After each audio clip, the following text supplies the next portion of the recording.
مرئيت كوماندو سراوي تግራይ ኣብ መቐለም سراوي تግራይ ኣብ ማእኸል ሓወልቲ ሰማዕታት ናይ ኮማንዶ ምርኢት ኣሳሊጠሎም ኣብ ሓራ መሬት ዘሎ ሰራዊት ስጉምቲ ክንወስደሉ ኢና ክብል ድማ ሓደ ካብ ላዕሎት ኣመራርሓ ሰራዊት ኣብ ስርዓት ተሓንየሎም ናትና ድሮንን ቴክኖሎጂን እቲ ዝሓየለ ክብል ድማ ጀነራል ፍስሐ ኪዳኑ ገሊጾሎም እቲ ጀነራል ዕርቀ ሰላም ውን ጸዊዖም ሽዱሽተ ጀነራላት ትግራይ ውን ለማዓልቲ ሽልማት ተበርክተሎም ኣሎም ዜና ጽምዶ ዳግም ብራማ ዓደር ባዓት ድማ ተቐልቂሎም ኣብ ዝሓለፈ ሰሙን በዋናነት ብዶባት ዘላምበሳ ዝተኻይደ ጽምብል ህዝብን ህዝቢ ሎም ድማ ኣብ ድልድል ሩባ መረብ ራማ ዓደር ባዓት ተሳሊጠሎም መንግስት አሜሪካ ኢትዮጵያ ሓዊሱ ኣብ 36 ሃገራት ሓዱሽ እገዳ መገሻ ክገብር መደብ ከም ዘሎ ተሰሚዖም إسرائيل قبل علو وسنتي مسيرة اللمعات إسلامية ريبوبليك إيران حيال متقعت عيرنا فصمت وعلى إيران مسمر هرمز كتعاطو تحني علام زبلو استفراليو أقدس حدش معبارتنا بزرزر قريبنا لكم زلنام سبسكرايب لايك شير نداغبركم زيناتنا تخطاتلهم سنعي مكتتال نابزرزرم كنسقرينام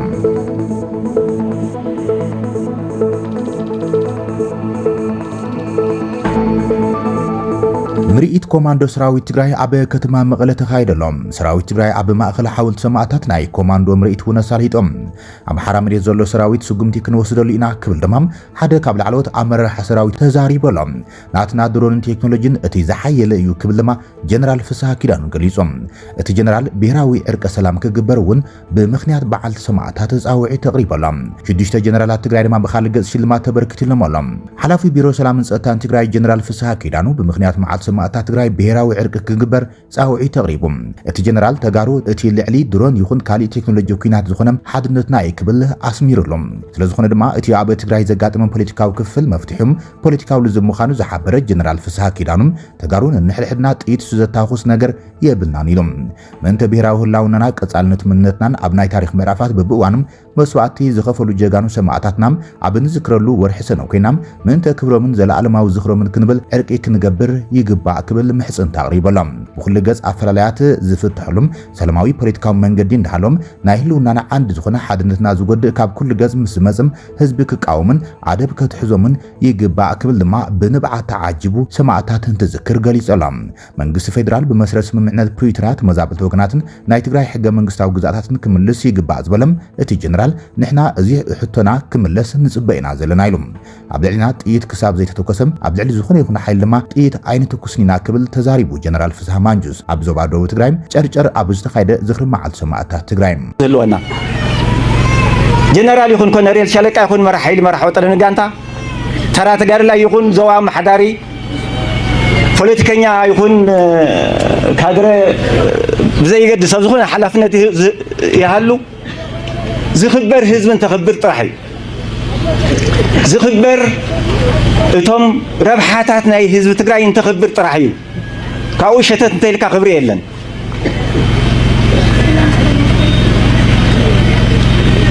ስለዚ ሕድር ስዋዕትና ክነኽብር ተኾይና ሓድነት ህዝቢ ትግራይ ክጥንክር ኣሎ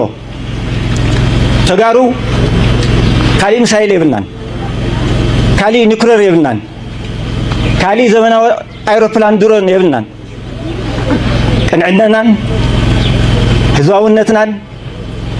ናይ ዓድና ፍቅርን ሓድነትናን እዩ ጥንካረና ኩሎም ብጸላእቲ ካብ ጥንቲ ክሻዕ ሕጂ እቲ እንኮ መማረፂና ሓድነትና እዩ ካብኡ ዝውሰኹ ናይ ኣመራርሓ ጥበብ استراتيجي مقياس كمي كاب صقمات توصل محساب كم مراحي كم هزي مريحو نسن زمانات تعقب صنح تاريخ حزب تግራይ ሃይማኖቱ ቋንቋው ባህሉ ጅግንነቱ ቅጽል ዘግብር ሓድነትና ሕጂ ብዙ ሕጂ ወቅት ዘሎ ፖለቲካዊ ኣፈላላያት ክንዕረቕ ተኾይና በዚ ዕለት እዚ ብዘጋጣሚ እዚ ይቅር ተባሂልና ዘጥፋና የጥፋቱ ነጥፊና ፖለቲካዊ ኣፈላላይ ኮይኖም ክኸዱ ምንተ ሰምስዋዕታት ክንብል ዘለና ኣፈላላይ ፖለቲካውን ጥራሕ ሰላማውን ጥራሕ ክኸውን ብዘጋጣሚ ዝገልጽ ደሊ እዚ ከምዚ ኢሎም ከሎ ድማ ሓራ መሬት ንዘለው ሰራዊት ትግራይ ዝምልከቱን መልእኽታት መጠንቀቕታት ካብ መቐለ ሓሊፎም ኣሎም ሓደ ካብ ላዕለዎት ኣመራርሓ ሰራዊት ምዃኑ ዝተገለጸ ዘውዱ ኣስፋሃ ዝተባሃለም ነቶም ኣብ ሓራ መሬት ዝርከቡ ዕጡቃት ሓይልታት ትግራይ ስጉምቲ ክንወስደልኩም ኢና ክብል ተሓንዮሎም ሰራዊት ትግራይ ንምፍራስ ንምውቃዕ ኣዶታት ዳግም ንኽነብዓ ንሰርሑ ዘለው ናይ ፒፒ ቀደምቲ ኣብ ዓፋር ዝርከቡ ሸፋቱ ተጋሩ ተጋለጢና ባህልቲ ክብሪ ሰራዊትና ይኩን ክብሪ ህዝብና ንምሕላው ኣድላይ ዝበሃል ስጉምቲ ከም እንወስድ ብጋኑ የፍልጥ ክብርን መጎስን ንሰማዕታትና ትግራይ ትስዕር እዚ ድማ ሓደገኛ ተጋሩ ነንሕድሕዶም ደም ንክፋሰሱን ዝገብርን ቅዋም ካብ ኮር ንላዕሊ ደገፍቲ ውሓት ዝኾኑ ኣመራርሓ ሰራዊት ዝሓዝዎ መንገዲም ዘርኢ ሓደገኛ ምዃኑ ነቐፌታት ይቐርበሎም ሓላፊ ቢሮ ሰላም ጸጥታን ጀነራል ፍስሐ ኪዳኑም ብስንኪ ዝማዕበለ ፖለቲካዊ ክፍል ስዕቡ ዝተፈጥረ ጸገም ሰላማውን ፖለቲካውን ኣግባብ ንክፍታሕም ዘቕረቦ ጻውዒት ዕርቂ ዘይቃዶ ኮይኑ መልእኽቲ ተመራርሓ ሰራዊት ትግራይ ኮይኑ ተረኺበሎም እዚ ከምዚ ኢሎም ከሎ ድማ ጀነራል ዮሃንስ ወልደ ጀወርግስ እውን ኣብ ቀረባም ንቢቢሲ ቃለ መሕተት ንዝሃበ ኣዛዚ ኣብ ሓራ መሬት ዘለዎ ሓይልታት ትግራይ ምዃኑ ዝግለጽ ጀነራል ገብረ እግዚአብሔር በየነ ወደንጥሮም ብቐጥታም ዝምልከት ግብረ መልሲ ይህብዎም ጆን መዲድ ነቶም ሓራ መሬት ዝወፁ ተጋደልቲም ናይ ጸላእቲ ልኡኽ ዝተቐበሉ ንቓልስና ዘመራስሑን ክብሉ እዩ ነቒፎም ውስናት ተጋሩ ናይ ጸላእትና ኣጀንዳ ተቐቢሎም ወይ ብዘይ ምርዳእ ኣንጻር እቱ ኩላትና ተጋሩ ክባር ዋጋ ከፊልና ዘመዝገብናዮ ዓወት ነቲ ክባር ናይ ህልውና ዓወት ዝኸፈልናዮ መስዋዕትን ብምንሻው ብምናኣስን ነቲ ዓለም ዘገረመ ዘደመመ ህዝቢ ትግራይ አንጻር ባርነት ጥፍዓትን ዘርእዮ ተጋድሎ ጽንዓትን ብልሓትን ከራኽፍን ከመራስሑን ከናሽውን ይስምዐሎ ከምዚ ዓይነት ታሪኻዊ ስሕተት ዝፈጥሮ ሓደጋ ንሕሉፍ መኸተና ምንሻው ጥራሕ ዘይኮነስ ህዝቢ ትግራይ ንዘመናት አንጻር ባርነት ሕሽክርናን ተቃሊሱ ንኽዕወት ምኽንያት ዝኾንዎ ባልዩታት ማለት ሳዕራይነት ጽንዓት ተስፋ ሞራል ህልኽ ወነ ጅግንነት ሓቦ ብድምሩ ናይ ዓወትና ምሽጥር ዝኾነ ሓድነቱ ዘናጻጸረ ናይ ህልውና ጥፍዓት ዘስዕብ ንባርነት ኣሕሊፉ ዘርክብ ናይ ተጋሩ ዘይኮነ ተርእየታት ይረአ ኣሎ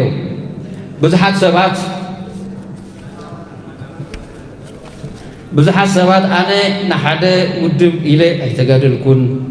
ንመንግስቲ ኢለ ኣይተጋደልኩን ንዝኾነ ትካል ኢለ ኣይተጋደልኩን ንዝኾነ ከባቢ ኢለ ኣይተጋደልኩን ንዝኾነ መራሒ ኢለ ኣይተጋደልኩን ስለዚ ኣነ ንትግራይ እየ ተጋዲለ ወዘተ እናበሉ ብሚድያ ብዝተፈላለየ መድረኻት እንትዛረቡ ንሰምዕ ኢና ካብ ምዝራብ ሓሊፎም እውን መዋቃቐስ እንትገብርዎን ሰሚዕና እሞ ትግራይ ደኣ ብዘይ ውዳበ ትነብር ድያ እሞ ትግራይ ደኣ ብዘይ መንግስቲ ዶ ትነብር እያ እሞ ትግራይ ደኣ ብዘይ ትካላት ዶ ትነብር እያ እሞ ትግራይ ደኣ ብዘይ ኤሊታት ዶ ትነብር እያ እሞ ትግራይ ደኣ ናይ ኩሎም ጂኦግራፊያዊ ጫፋት ውህልልቲ ዘይኮነትን እያ ስለዚ ትግራይ ንትግራይ ኢልካ ምግዳል ማለት ንፖለቲካዊ ውዳበታትና እውን እዩ ትምግዳል ንመንግስታዊ ስልጣንና እውን እዩ ትምግዳል ንትካላትና እውን እዩ ትምግዳል ንጠቕላላ እሊታትና እውን እዩ ትምግዳል ንኩሎም ወሰናትና እውን እዩ ትምግዳል ጀነራል ወደንጥሩ ንሕና ዝተጋደልናሉ ሰላማዊትን ዲሞክራሲያዊትን ትግራይ ንምፍጣር ትግራዋይ ደስ ዝበለ ተሓሳስባ ሒዙም ከም ድሌቱ ዝነብረላን ስልጣን ብድምፂ ህዝቢ ዝተሓዘሉ ኩነታት ንምፍጣር ኢና ኢሉ ነይሮም እንተኾነ ግና ንሓደ ፖለቲካዊ ጉጅለ ኢልና ውግና እንሕዘሎም ኩነታት የለን ኢልና ቋምና ፍሊጥና ንህወሓት ወጊንካ ንኻልእ ትግራዋይ እተሳድደሉን ዘብዒ ጉጅለ እትኾነሉን መንገዲ ድማ አንጻር ህዝባዊ ሰራዊት ዝተጣየሸሉ ዕላማን ዝተጋደልናሉን ክብሪ እዩ ክብል ይገሊጹ ነይሮም እዚ ናብ ሓራ መሬት ዝወረደ ሓይሊ ሰራዊት ትግራይ እውን ብስንኪ ውግና ሓደ ፖለቲካዊ ጉጅለም ካብ ኮር ንላዕሊ ኣመራርሓ ሰራዊት ተቃዊሞም ዝበፅሖም ምስዳድ ምዃኑን ኣብ ትግራይ ብህዝቢ ንዝተመረፀ መንግስቲ ዝእዘዝ ዘይሻራዊ ዘላቂ ሓይሊ ሰላምን ጸጥታን ንምዃን ይተኣኻኸብ ከም ዘሎዮም ኣመራርሑ ዝገልጹ ሎም መዓልቲ ብክብ ዝበለ ወተሃደራዊ ናይ ኮማንዶ ምርኢት ብምክያድ ዝተጀመረም ስነ ስርዓት ጅግንነት ክፍለ ሰራዊት ኣሕፈሮም ኣይሰምዕንየ ንምስናድ ዝተዳለወት መጽሓፍ እያ ተመሪቓ እታ መጽሓፍ ፍጻመታት ክፍለ ሰራዊት ኣሕፈሮም ኣብ 60 ምዕራፋትን 538 ገዛትን ዝሰነደት ኮይና ብተኸታታሊ 81 መዓልቲ ኣብ ጋሻና ዝተኻየደ ከቢድ ውግም ዛንታታት ዘካተተት እያ ተባሂላ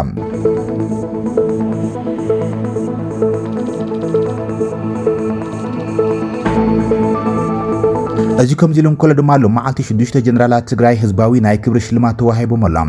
ጀነራል ንጉስ ወልደ ገብርኤል ወለጋ ኮሚሽነር ሃፍቱ ሚካኤልም ጀነራል ገብረ ዮሐንስ አባተ ወደ አባተም ጀነራል በርሀ ባራኺ ወድራያም ጀነራል ጉዑሽ ገብረም ጀነራል ከበደ ፈቃዱ ህዝባዊ ሽልማት ተበርክትሎም ኣሎም ምስ ህዝቦም ዝወገኑ ጀጋኑ ጀነራላት ብምባል ህዝቢ ራያ ዓዘቦ ግቡእ ክብሪ ሂቡ ኣጋይሽዎም ኣሎም ልዕሊ ኮር ዝብሉ ኣመራርሓ ሰራዊት ንሓደ ጉጅለ ህወሓት ብምድጋፍ ከምሊ በዓል ጀነራል ጉዑሽ ገብረን እቶም ህዝባዊ ኣፍልጦ ዝተዋሃቦም ጀነራላት ትግራይ ግን እቲ ንሓደ ፖለቲካዊ ፓርቲ ንድግፊና ኢሎም ኣብዝሓ ካብ ኮር ንላዕሊ ኣመራርሓ ሰራዊት ትግራይ ዝወሰኑ ውሳነ ብምቋም ህዝባዊ ውግንኖም ሒዞም ዘሊቖም እዮም እቶም ጀጋኑ ጀነራላት ሰራዊት ናይ ዝኾነ ይኹን ውድባዊ ልኡኽቶ ዘይሕንገጥን ነፃ ትካል ክኸውን ከም ዘለዎን ቅዋሞም ብምግላጽ መጽኦም ህዝቢ ራያ ድማ ብዕሊ ነቶም ጀጋኑ ጀነራላት ኣኽቢሩ ባህላዊ ክዳን ደሪቡም ርግኦን ጸባን ኣስትዩ ድማ ሎማዓልቲ ብክብሪ አንጊድዎም ኢሎም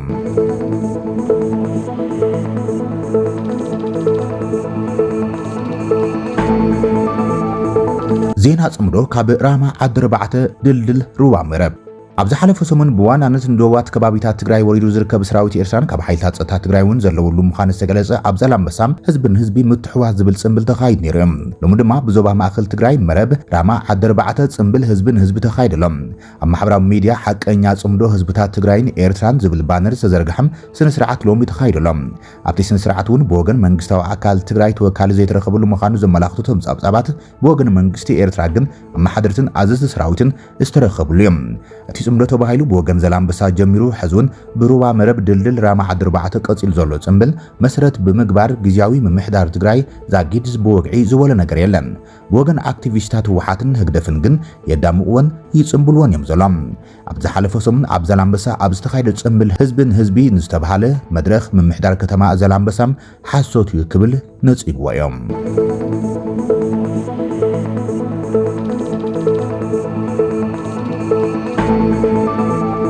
መንግስቲ አሜሪካ ንኢትዮጵያ ሓዊሱ ኣብ 36 ሃገራት እገዳ መገሻ ክገብር መደብ ከም ዘለዎ ገሊጹም ምሕዳር ፕሬዝዳንት ዶናልድ ትራምፕ ኢትዮጵያ ግብፅን ጅቡቲን ዝርከበን 36 ሃገራት ኣብ ዝርዝር እገዳ መገሻ ክውስኽ መደብ ከም ዘሎም ጋዜጣ ዋሽንግተን ፖስት ጸብጺባላ ካብተን እገዳ ክግበረለን ዝንገረለን ዘሎ ሃገራት 25 ሃገራት ኣፍሪቃ ዝርከበን እየን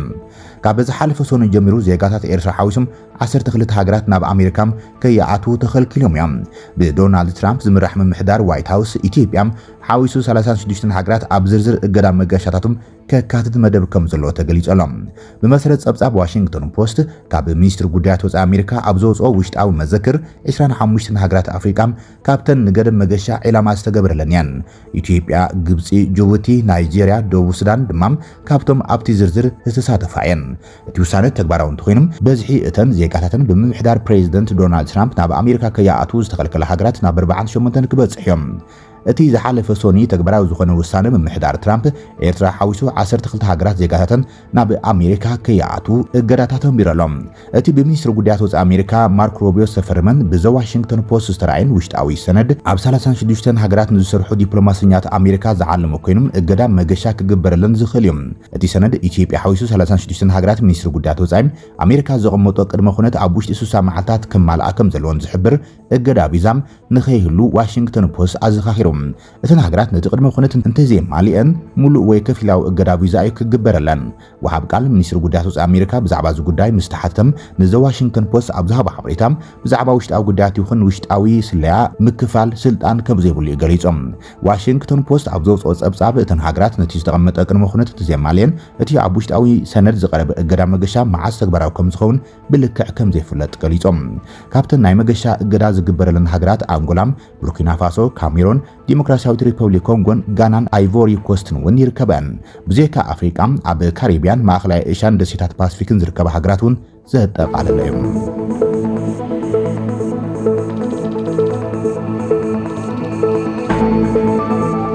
إسرائيل قبل علي وسنتي مسيرة المعاد إسلامية ريبوبليك إيران حيال مدقعة أيرنا فتصمت وحلالام دمعات سنبت حيل أير إسرائيل وانا بيت صحفة هاجرا ودحنة إيران كمون منستري مكل خالد إعلام بتوساقي نفرت وج إيران ندادي زملاء على ديبون تدبدي بلام بعرف نفرتي مع شهادة كاب إسرائيل كل 300 كيلومتر رحقات زلو اتيزنا وحمد قعتي صفت سموني تباهيلام إيران ون عاطفتها ملاش مدقعتات ميسايل ناب إسرائيل أماسياتو كسلام منستر قديات وزا إيران عباس أغريتشم مسايلات إيران متوكاس دو زبلو إسرائيل قبل علينا أتفصم متقعتيم دو مستبليلهم إسرائيل جن لعلي كيدي ممعبال نيوكلير إيران مدمساس سروة آيات الله علي كمان زمراح إسلاموي آخرار منجست إيران ون كساب موجاد زبز متقعتات كتغز المخانا زملاخت مخانيم حدا إسرائيلوي بروفيسور ني الجزيرة انفيت زلام قدما مصر إسرائيل بينامن نتانياهم إيرانويان أنصار سرعات آيات الله كماني كل عالم بترغاغامي يسوعي زلام زيرما متقعت إسرائيل لعلي معناو مسيرة المعات ممعبال نيوكلير ون نتي سرعات نموجاد زعلمو كم زخونون زرئي كوين لام ميسايلات إيران زحالفو كلتا معالتات بأمعي زوزورو بالاستيك ميسايلات عب لعلي إسرائيل ززنبت كوينام لومي نسار ساي تختاتلي معالتات ميسايلات كم ستوكست سبسابات وصيمولام منستر قديات وزا إيران متقعتي إسرائيل عب لعلي ديبوتات نداديم اتكويناتنا بملا عزوبا وشمت بحر عرب مسفح زعلم مخانيوم كسيسو زلام نا عالمنا وساني مسمر متحلال في مسمر ندادي زخونم هرمز دما لعل حدقا معصاو أنصلالي ولام إيران ون نتي استراتيجيكاو مسمر كتعاصو كم تخليات انقيقا زلام ازي دما نمسمر نقدي نداد عالم بحيال كتصلو مخانو سقاتات يحيلي أم زلام